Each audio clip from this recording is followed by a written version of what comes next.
tune in with us. I am confident that you will certainly be blessed by today's story. We have a wonderful, wonderful guest here today, all the way from Baltimore, Maryland. Her name is Destiny Thomas. Destiny, can you say hello to everyone, please? Hello, everyone. How are you? Thank you for I having bel me. Absolutely. And listen, I would like to say thank you so much for contacting me. I'm so glad that we were able to connect and able to make this a reality, Destiny. Yes, as am I. Thank you. Awesome. Awesome. Today's story is truly about those life's giants that truly give birth to a calling. Those giants that truly pave the way for us as we travel a broken road that we oftentimes may not truly understand why. But when we continue with life's journey, when we continue keeping our eyes on what's truly important, at some point we will find what our true destiny is, no pun intended. And today, Destiny is certainly going to speak with us about her life story, a life story of power, a life story of triumph, a life story of courageousness, but truly a life story that talks about those giants that sometimes temporarily may keep us paralyzed. But as the old saying goes, you cannot keep a good man or woman down. And this is a perfect example of how those giants, those circumstances that some of us may endure, how they can give birth to something much greater.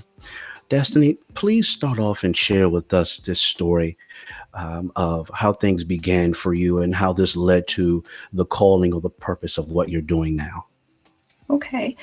Um, well, my story that I would like to talk about in particular is a health challenge that I have and the beginning of it and my journey with the diagnosis.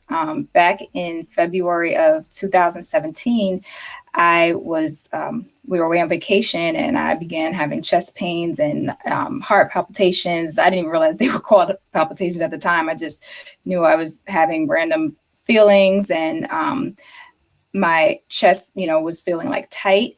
Hmm. And ultimately it felt like I was like struggling to breathe, although I was still able to breathe. Um, my husband ended up we were out of the country. So we ended up getting a ride to the hospital out there in Jamaica. And it was, I don't know, we didn't leave the hospital till like 4 or 5 in the morning. But yeah, so they drew blood and they, took all these samples and their hospitals, was a little different than what we're used to in the States. So it wasn't as Hmm. thorough, but they didn't see anything. They didn't even really check my heart outside of it with a stethoscope. And, they just said, oh, it's nothing. It's probably food poisoning. You're good. So, because while I was in the hospital, I also started to vomit, and that also made me nervous because I know that a lot of times people, when they're having heart attacks, vomiting is one of the symptoms as well as the other symptoms I was having. So that Hmm. didn't Right. help. So yeah, she said it was probably food poisoning. Out of the group we were with, I was the only one who had oxtails that day. So I kind of went with it and thought that could have been what caused like what I was going through. So then we get back to the States. I'm still having these palpitations, still feeling like an intense feeling of anxiety. Even when we were on the plane, I was feeling like really nauseous and my heart rate wouldn't slow down. I was really nervous to fly. Actually, I didn't fly for like a year and a half after that trip, intentionally canceling a lot of other plans we had. But I became extremely anxious, and I was never an anxious person. So long story short, going back and forth to different doctor's appointments, hospitals. I went to a gastroenterologist. I went to a neurologist. I went to in the ambulance for like 3 different occasions, waking up in the middle of the night with a heart rate of like 173, like Oh, out of my wow. sleep, laying down. Just didn't know what was going on. They checked me for a pulmonary embolism. If anybody's not familiar, it's like basically a blood clot in your lungs. They were just checking for all these different things, but the last resort was to send me to a cardiologist, which now that I'm looking at it, like afterwards, I'm like, why was that not the first? Why wasn't that the first thing? But Right. you kind of have to go through where they send you, and even if you ask for certain things, they kind of, It's And let me ask you this. So mhm, during this time, when you were experiencing all of these different symptoms, mhm. you had a few doctor's appointments. What were you thinking? When they were coming back and telling you everything was looking fine. At that point, were you thinking this can't be right because I'm having symptoms that I've never had before? It must be something Right. else. What were you thinking? Well, I knew it wasn't right, and I knew, and that's why I kept persisting and going back and forth. And thankfully, I have a supportive husband. And at the time, I didn't share my health situation with my family because my family is like really, they're all in New Jersey, and I know they would be out here like going to each appointment. Then they would stress me out. So I wanted to get to Hmm. the bottom of it before I even shared like what was actually going on for that period of time, because it was about maybe a 14 to 15 months. So maybe a year. It's close to a little over a year that this was going on. Like at work, I was having coworkers, like I was in the middle of conversation. I said, I feel like I'm about to pass out. And I said, feel my heart rate. And one friend, little coworker who became a friend, she's like, oh my gosh, Destiny, like what, you're just sitting here. I don't know, what are they saying? I'm like, I'm literally not getting any answers. I'm like, I don't know what's going on. That July in 2017 is when I decided to become a vegetarian because I had watched this documentary, What the Health, which talked about how what you eat, you are what you eat basically, and how people who had all these different what we believe are lifelong illnesses and even terminal illnesses, they were being weaned off. They were able to get off of their medications. They were losing weight in a healthy Hmm. way. They were able to change their entire life and lifestyle because of their diet. So that's why I decided to become a vegetarian. I have had crab legs and clam strips for about 5 different occasions, which I call them my cheat days. But outside of that, I haven't had any meat or anything for the last almost 3 years. In July, it will be 3 years. Because I was just determined to just try to turn this thing around and to not just decrease my symptoms, but to just strengthen my body and my heart.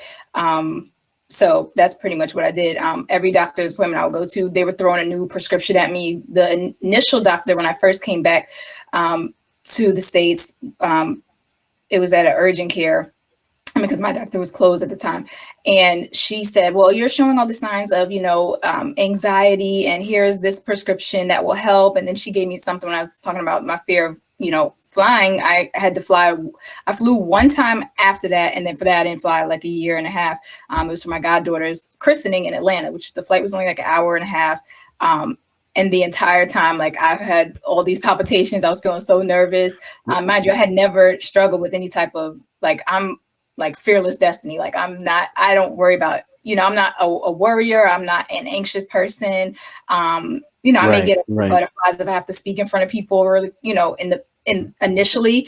But that's never, I never have battled or struggled with anxiety. And even now I don't feel as though I do, but that was kind of her initial thing with just a regular basic checkup.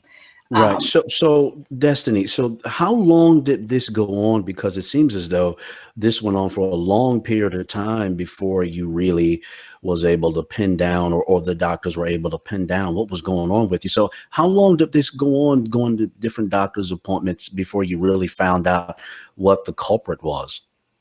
I feel like the first time I went to the cardiologist, it was actually Johns Hopkins, was maybe it was at like September or October. So that had to be like 8 months because this started in February. So that's like, 7, 8 months, maybe if it was September, October-ish, is when I went there. And he, gave me a physical, and then he couldn't do the echocardiogram at the first appointment. So he, assessed me and my symptoms and then had me come back later for an echocardiogram stress test. Hmm. So, I had to do that. And I also had to have a heart monitor for the initial time I had the heart monitor for, I believe it was 7 days. And I had that on me, like it was kind of like hey, I don't know, wearing a beeper or something, and you have the little stickies over your chest, just like when you get a EKG at the hospital or at the doctor's office. Hmm. Right. And then when my symptoms continued after maybe a month and a half, my dad's cardiologist in New Jersey, I had an appointment up there because I again ended up in the hospital while I was in New Jersey, and my dad was like, I don't, at this point they knew, so because I had already went to Hopkins and got my initial diagnosis, which is mitral valve prolapse and mitral valve regurgitation, which is basically my valve is not like functioning the right way. It's kind of like the blood going back and forth. It kind of causes the increased heart rate because the regurgitation part is when it, from my understanding, goes through and then goes back and forth, and I guess kind of gets too full. Still kind of don't really understand how that works, but that's the way they explained it to me. So when I went to Dr. Gusam in New Jersey with my dad, they prescribed me to another heart monitor, which was a 30-day monitor, so that they can basically get any triggers, and it would have you like record. Sometimes it will record on its own, but then if you felt a symptom, you press the button to like record that specific feeling, and you say you can record what you were doing at the time. So they're trying to pinpoint like what exactly causes the palpitations to come on. Like, yes, they know that the valve issue is there, but why is it like increasing at certain times? They were really not able to pinpoint as to why the different episodes were occurring. I was, in a high stress position at the time. But again, I was there at that time. I was already there for 3 years, because it will be probably 6 years that I have been connected with that company coming up this November. So yeah, it just was really, it was an intense time. And again, like I said, it wasn't just like a week or two or a month. This is like over a year long thing. And I mean, it's still something that I, deal with, but it's not at the level that it was then. Again, because it was so new, I think I may have contributed to some of the, the nervousness that, with not knowing what was going on and just randomly having these feelings, and my dad's history and my grandfather's history with their hearts, and that kind of really added to my Gotcha. So it was an 8-month period of time before you really was able to before they determined what was going on. Right. And what was that diagnosis again? It's called mitral valve prolapse and mitral valve regurgitation. It's 2 separate diagnoses. Okay. And these diagnoses were the culprit of why these different symptoms were occurring and happening to you. Right. Okay. So at this point with this, were there any limitations that were imposed on you? Did they at any point say, this is what we need you to do differently? Were there any lifestyle changes? Was there anything that you can recall that was mentioned to you that would be imposed by means of some sort of restrictions for you currently or during that time? So restrictions, not so much, except for the fact of, which every doctor says, decrease your stress levels, which when you're working in the high, it's easy to decrease your stress levels in your home life. Hopefully nobody's dealing with any, stressful situations at home outside of course, parenting is my stressor. But Exactly. I have a 5-year-old and it's, oh Lord Jesus. But but my job, was very stressful. So I wasn't limited from working, but you never know what type of stressful situation you're walking into when you're working with youth, especially with the population I'm working with. One day a student can let you know they were attacked while home, or that a parent died, or that they go home and there's they're watching their parent be abused. Like there's so many different dynamics, and when you're in any helping field, you kind of take on, and you when you empathize with others and you're helping them go through certain processes, you somehow take that on, especially when I feel like you take it on even more when you feel like you're almost in a nurturing or motherly role because of the age difference, between myself and the students. So, it was on top of the workload and the expectations of the job. Right. So what exactly is your profession currently? What is it that you are doing? So currently, I'm a mindset and purpose-driven coach, but with I don't know if I should say my company, but with my company, which is with the Department of Labor, an organization Department of Labor. I work with students who have either finished or left the program voluntarily, and helping them gain employment, complete their resumes, ensuring Okay. that they understand, different jobs that are available, helping them through any situations that may have occurred at work that were maybe unfair, just kind of being an advocate, being an advocate for them, primarily in the realm of their employment and making sure that they are employable, because that's the main purpose of them coming to the program. Hmm. So I'm working with them on the back end. But at the time, I wasn't in this position at the time. At the time, I was teaching there, and then I became the head of the academic or education department. So I'm managing all the teachers. Gotcha. So I had transitioned into the management role maybe a year, or what is that? 2018, I transitioned to that. So that was like a little bit after a year of when I first had the symptoms, Okay. and a few months after the diagnosis. So yeah, Gotcha. all So kinds of things. this never really um, slowed you down. I mean, after all, you have a Mhm. name like Destiny. Oh There's yeah, no you got to stopping you, walk in it. right? Yeah. Exactly. So this entire time, you kept it moving, and even though in your mind, you probably were aware of the diagnosis, you was aware of the different things that was happening, but Mhm. there was a greater calling, there was a greater purpose for you. Am I Right. correct on that? Yes.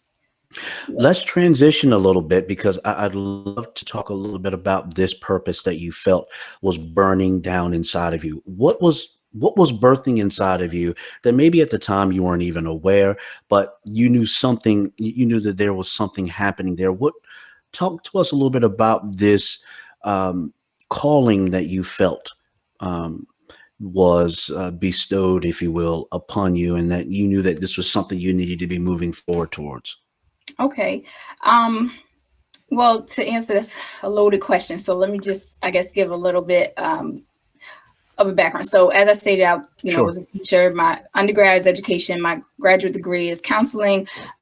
I've always known that my job and my purpose here on earth was to be a helper in whatever form or facet that looks like, to just always be someone that's helping others transform, and become the best version of themselves. Right. So, Okay. and growing up, both of my parents are in the ministry. Um, Mm. I've only known being helpers. Like, we've had different points in our lives where we've had people from the church living at our homes. Somebody who, they lost their home to foreclosure. It was a couple with 3 kids, and or right now I have 2 they're not blood family members, but 2 family members who are staying there now with my parents, that where they live. And we've had different people stay here with my husband and myself. Just that's always been part of Servitude. what I feel like, that like when you are provided with, too much is given, much is required, right? So when you're blessed with, I don't want to say excess, but when you're blessed with the opportunity to maintain a certain lifestyle and to impart into others, then Hmm. it's your requirement and your responsibility and obligation, honestly, to do so. So I always, when I, first was in college, saying, "Oh, I wanted to be a teacher." I didn't really, wasn't really aware of like the coaching aspect of I guess the transformational aspect of helping people versus, just more so teaching and things of that nature. But I did probably like a couple years after I got into teaching, I realized that I felt more so that I was counseling and coaching not only my students, but different colleagues of mine of all ages. Hmm. To, like, Hmm. I had some colleagues, maybe like 68 years old. And at the time I was, 27, 28 years old, and 25, I was 25 when I started there. And the feeling that I loved what I did when I was teaching, and you see the light bulbs go off in students' mind. But when you see the transformation of someone who goes from just a feeling of uncertainty, a feeling of brokenness, a feeling of feeling insecure, a feeling of not knowing just why you wake up each day, to leave, it was Okay. almost like I kept having, continual sessions to having that person not only feel empowered, but to begin empowering others the way that I empowered them. It's like a trickle effect. Right. So Okay. when in 2017, when this happened, when I first started feeling all these symptoms and, was Googling the diagnosis and everything and getting worried, I saw it at that point as like a death sentence. I was worried that, my son at the time was 2 years old. And I'm like, well, how is his life going to be without being raised with his mother in his life? Like, my husband is there. He will have a father. He has grandparents. But I'm like, how would he turn out without me being there? And to So, have so, so Destiny, just so I can make sure that we're all understanding, at some point, there was a real thought process that you were going to die. yeah, literally each time I woke up from make sure I'm trying not to get emotional. It's okay. The It's different okay. times I would wake up and my heart rate would just be literally going crazy. Like I had my husband actually bought me one of those like watches where people I don't know, people who walk a lot, they wear the Right. Like the I little forgot what they Fitbit. call it. Yeah, one of Hmm. those, but it wasn't like the Fitbit brand. But yeah, he got one of those. I can hook up to my phone and see my heart rate, and then I also had a blood pressure machine. So I would I almost became obsessive with it because when it would happen, I'm like, oh my gosh, what is it? Okay, 15 minutes later, what is it now? And then like, do I have to go to the hospital now? Like, how long do you wait before you really think that this is Hmm. going to, progress into, cardiac arrest or something? And then, like I said, Right. my father's father passed years before I was even born of a heart attack, and he had heart issues. And my father has heart issues, and my grandmother passed of a heart attack on my maternal grandmother. And here I am at, was 28 years old. I'm like, or 27, turning 28. And I'm like, how, it just kind of seemed like it came out of nowhere. Right. Right. So, but again, I guess that's like with, anything. Nobody expects to go to the doctor, have a cancer diagnosis or have it, So, it was a really scary time. And I was more fearful, more so just because, like I said, thinking about my son and just thinking like there's so much more for me to do for him and just in life. I felt like my story wasn't over. And my purpose hadn't been fulfilled. Right. So, oh, go ahead. And so at this particular time, is this when you started feeling as though you needed to start making preparations for the next level? Hmm. At some point, you thought that you were going to die, but then there was something that just kind of rose up inside of you that said, Yeah. you know, this is not the end, and there's a lot more. And so, were you making preparations for what the next level or the next chapter of your life would be? What did that look like? So what that looked like was different things that I had put off, primarily, coaching and stepping out into my own business and doing, what I felt that I was here for to, Hmm. help others on a different scale rather than the classroom. Once I saw, once I viewed that as, initially, like I said, as a death sentence, I had to readjust my mindset and shift and reframe my thinking to this being basically like a new life. I saw it as new Okay. life. Like, okay, here's the chance, here's the opportunity. You girl, you all the things you put off, you don't know about tomorrow. And I still don't know about tomorrow. No, but none of us do.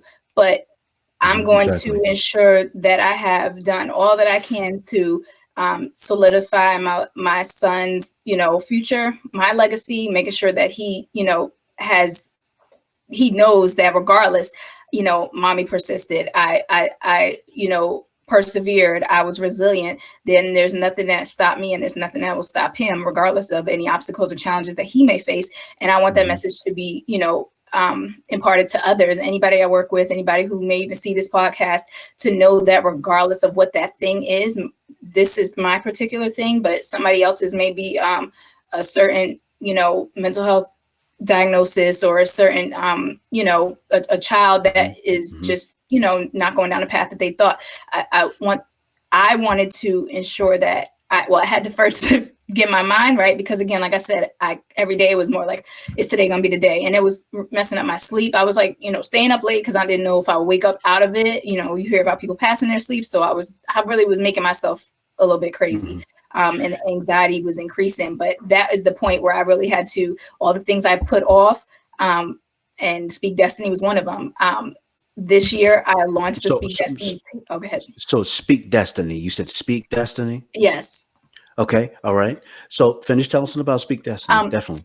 when I launched the Speak Destiny Facebook and Instagram page this year, when I went and saw the date that it was created, it was, I don't remember the exact month and date, it's still up there, but the year was 2017 when I started the Speak Destiny page. So Hmm. at that point was when it was like everything that, I had in different notebooks and journals and even in my notepad and my phone, different things that would come to me like, okay, when I do this, this is what I'll do. And it kept being Right. just something I put off. And, dreams Gotcha. remain dreams unless you put them into action, right? So Right. at that point, I was like, it's now or never because I don't know. And that was something that gave me, it was my aha moment or my light bulb that went off and said, hey, girl, you could either mope around and be sad that this is happening and woe is me and all that.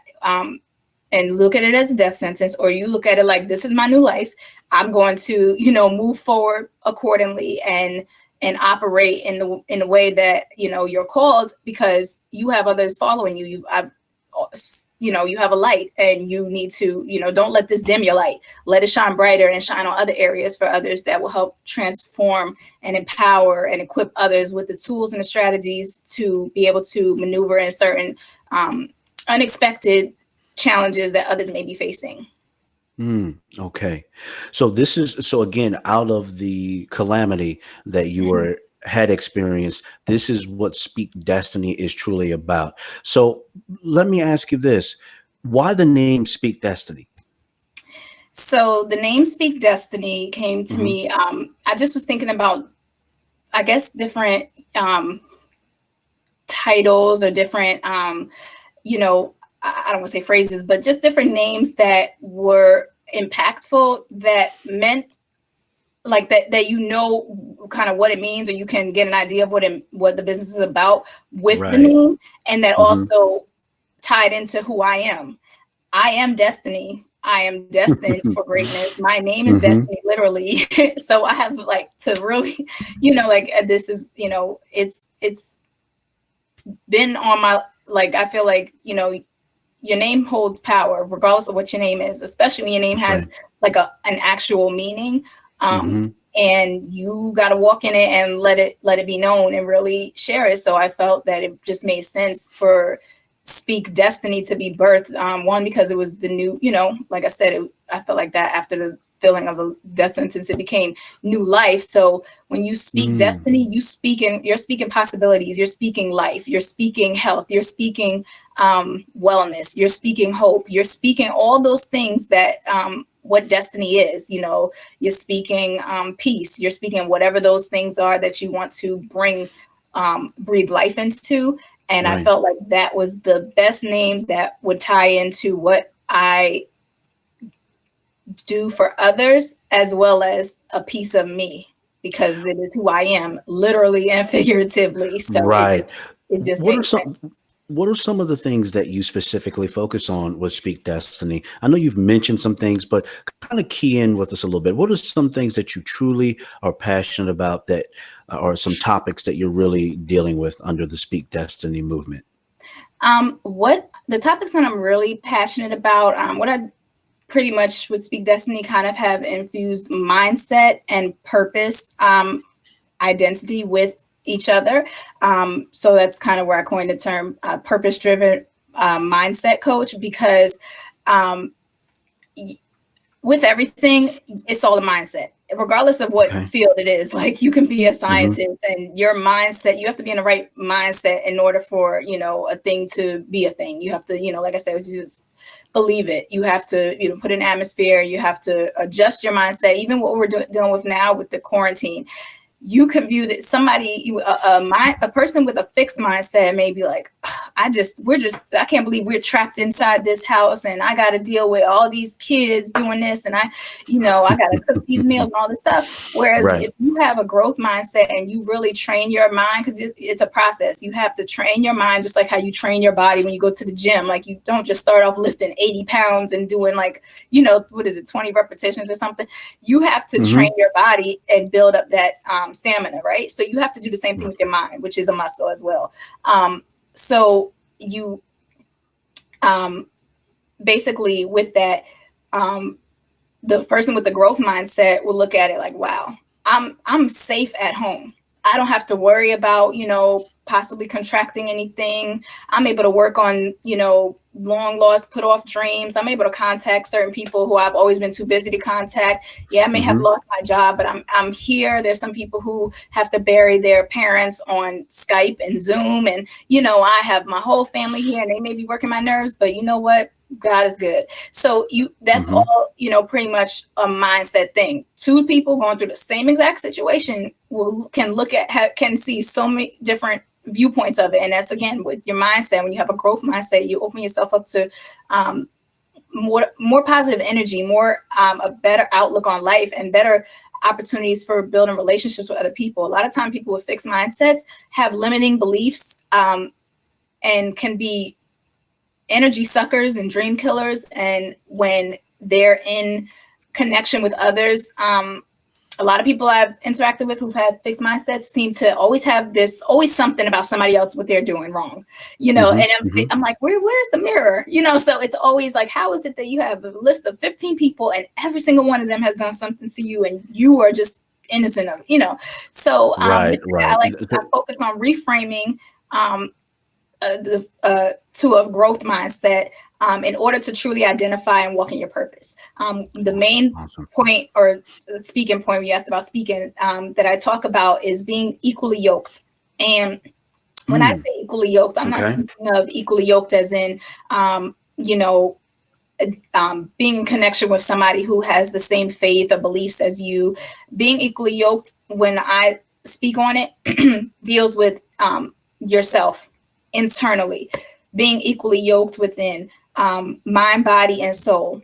If you're unequally yoked, it's going to be hard to really be productive and successful in several areas of life, whether that's relationships, romantic or platonic, dealing with turmoil, unexpected situations, like we just talked about the health challenges every day. People are getting Hmm. different, people are losing jobs. Like in November, I was a new contractor came and I ended up losing my position because they brought on somebody from another location. And the only position that I was able to accept was really like a $30,000 pay cut. I could Oh, have wow. looked at it like this. $30,000 Mhm. pay cut? Yeah. Wow. Okay. So, Okay. I could have looked at that as like, you know what, I've been, all this time I've been with I've been here since 2014. And this is, mind you, it had nothing to do with anybody who was on that center, like anybody who was in HR. It was not, like I said, it was new contractors that came in with Department of Labor. They are now the new owners. They can do whatever they want. Hmm. That's Hmm. their prerogative. That's fine.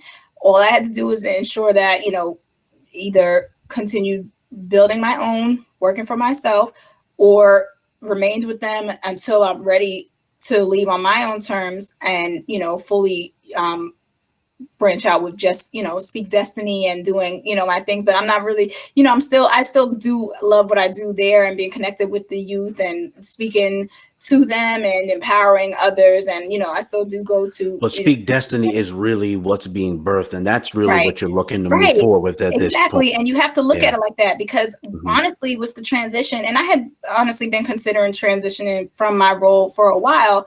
And sometimes, and this is the way, again, with the growth mindset, the way I looked at it, sometimes you have to be pushed out of what what you're doing to really expose and It's the to allow comfort you zone. to, right, to Mhm. allow you to really pursue what you've been tiptoeing around pursuing. So again, like my wake up call in 2017 was like, okay, let's get this going. Let's start doing what you got to do. Let's get this content. Let's start branding. Mhm.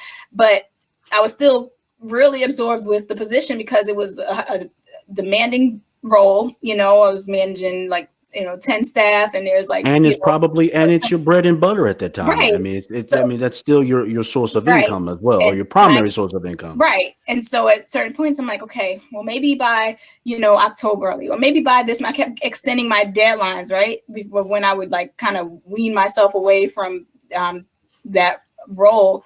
And it never happened. And I look at this as when God puts a thing out there and he says it, he's the one always going to make sure that there's nothing's going to change. Like, it's going to be okay. And you have to fully trust him and not be, and you can't faith and fear can't, coexist. So it's either one or the other. So, at that time, I'm like, okay, they didn't, bring me on. Well, it's fine. I mean, I was, at the moment, it kind of was like, oh, dag, like I expected to be, but it wasn't, it wasn't in my control, and nor was it anything that I did wrong. So I wasn't terminated. I wasn't, they gave me the date that said, once they start November 1st, you'll, be transitioned to another role if you choose to apply to it. So I did, and I accepted that one. And honestly, I've honestly, in my entire career since leaving college, I've always been in education, and I've not had the flexibility that I have now with this new role, and the amount of time that I'm able to devote to the students that I work with, who are, the graduates of the program, or they left voluntarily. I've never really been able to bring my son to school, pick him up from school. We've always had to be dropped off before care, stayed at after care, or if my mom was down from New Jersey, or if my husband didn't have to go into his office, early or stay late. So I was never the one bringing and picking him up. But now I'm literally able to do that every single day. So those type of things that the money has nothing to do with, that it's like, I can't ever redo or get any of that time back. But now, knowing that I have the flexibility to be able to do that, I don't have to, just, if he has an appointment or has to be picked up, I'm able to get there with ease without being like, well, there were these, I was in a meeting and couldn't pick. One time I was in a meeting, my husband kept calling me. My phone was in my office, but those meetings, sometimes you can be in a meeting for 3 hours when you're in a management and leadership role, especially with this organization. Come to find out, he had one of my coworkers who became a friend of mine. He called her to say, hey, it's an emergency. Can you get in contact with Destiny? She comes over to the building I was in, says, hey, your husband had to get your son from school. He put something in his ear, which ended up being, it was Cinco de Mayo, and they were making some beaded thing, like where you shake, it makes noise. This boy decided he said everybody was too loud. He wanted to use earplugs. So he decided to put one of the beads in his ear, because my dad wears earplugs, so he's seen him do that, but not with beads, with actual earplugs. I think he was 3 or 4 at the time, and he puts it all the way in his ear, so we have to go to the ENT, and they have to use this long needle to pry out, and it's all this blood and stuff. So things like that, I don't have to be hounded down to, Exactly. an emergency with my child, which shouldn't be the case for anybody at all. But when you're in those roles, you kind of feel like, even though, you do put your family first, but in a way, it's like day to day, you kind of reflect on that day. And at some point, you're like, I feel like I'm putting this position or this role, I'm putting more into this than I am into home or into what I really want to birth for myself.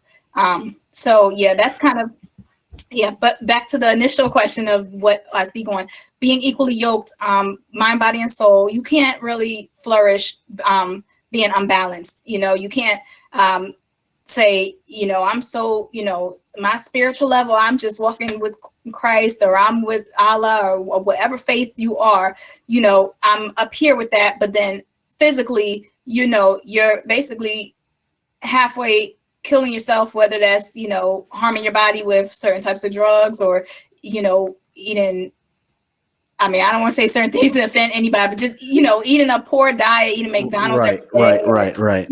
Just you have to be balanced out. You can't be failing in 2 areas, but be really, really flourishing in one area and expect to thrive. You can for some time, but at a certain point, the mask will come off. As we talked about, the mask is going to come off. You can't fake something but for so long. And if you're not well within, you won't really be able to produce wellness to others, nor will you be able to be well within a relationship with others. And that's really what I focus on and hit on with a lot of people. And it steps on a lot of toes, because again, nobody really wants to do a lot of internal work. People like to be fed and be empowered when, you're speaking of like what other people have done to them, or, which I do speak on that, because again, with that goes back to mindset as well, when we say what's done to us with forgiveness and all that, but primarily being equally yoked, mind, body, and soul. Wow. point. That's wonderful. I mean, you got a plethora of things that you have covered, that you're doing with the Speak Destiny. Let me ask you this question: moving forward, Mhm. what's the plan for Speak Destiny? What are some things that you have coming up that you're really looking forward to at this time? So some things that I have coming up, I'm really looking forward to. I'm actually speaking at, well, this year I have two solid, well, hopefully this coronavirus doesn't mess them up, but two conferences that I'm speaking at. I'm also speaking at a family conference next year, 2021 in October. The one in June of this year is an Unbothered conference. It's a women's conference in Harlem, New York. Anybody in that area, just, you guys can follow my page. You'll get more information. We'd love to have you come out. I'm excited about that. They had an amazing event last year. I wasn't able to attend, but I was following when they were on Facebook Live and posting different comments. And I know it's going to be an amazing transformational event that's really going to break down a lot of areas that we've been comfortable with being deficient in. Right, and, right. We got to change a shift our mindset. We have to get Yes, we uncomfortable. do. We got to get uncomfortable at times, and change and growth is uncomfortable, but it's necessary and it's required. And if you want to be the best version of yourself, then that's what transformation isn't easy and it's not comfortable. Exactly. Let me ask you this question here, Destiny. Out of all the many things that you have said today, as far as what you're doing, what you've learned from previous experiences, what life has taught you, which in return that you are sharing with others, that you are not only speaking to, but you're directly impacting and working with.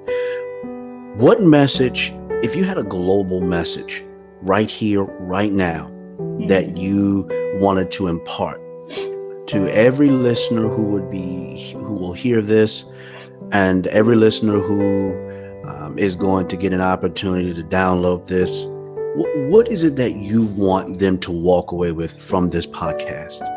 If you could package everything up that you just said, okay, and give one unified message, what would that be?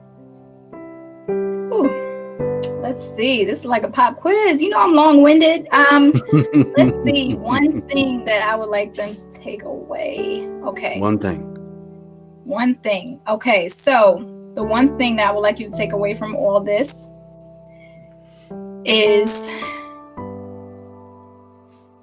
to really silence out the noise. To silence the noise. You can't begin to do internal work when there's so many other things going on, when there's so much chaos, when there's naysayers, when there's other people in your ear about, whether it's, if your goal is I'm going to lose these 20 pounds, I'm going to stop eating meat, I'm going to, take vitamins, and somebody's like, oh girl, you don't have to change your diet. Like my grandmother ate ham hocks until she was 95 years old, and she's the one who lived the longest in the family. You always have people who were like, well, I know someone who, they may have smoked their whole lives till they were from their 14 till 100 years old, and they were fine.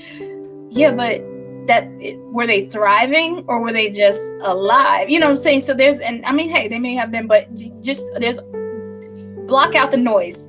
You can't move anywhere until you block out that noise and silence others in your ear. Right. This is a personal transition and transformational process. So yeah, that's the one global message I would say: silence the noise. Silence the noise.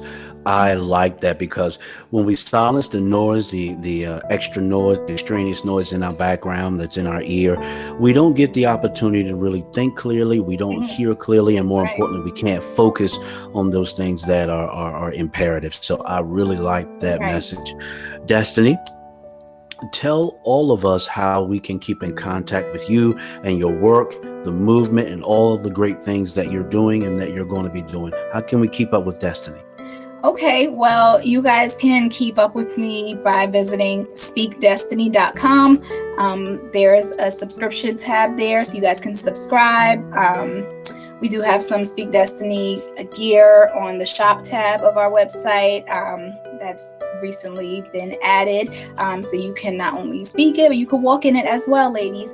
And we'll be adding some things for the fellas eventually, but for right now, we're focusing on the ladies. I was just about to say, I felt a little bad there. I was about to say, I didn't hear anything about the gentlemen. She just said the ladies. I'm Right. thinking, Well, the okay, well, what about part us? is for the ladies, but speaking, I speak with everybody. But and also I'm on Facebook and Instagram is at I Speak Destiny. And that's for both Facebook and Instagram at I Speak Destiny. So speakdestiny.com and at I Speak Destiny. That's where you can find me.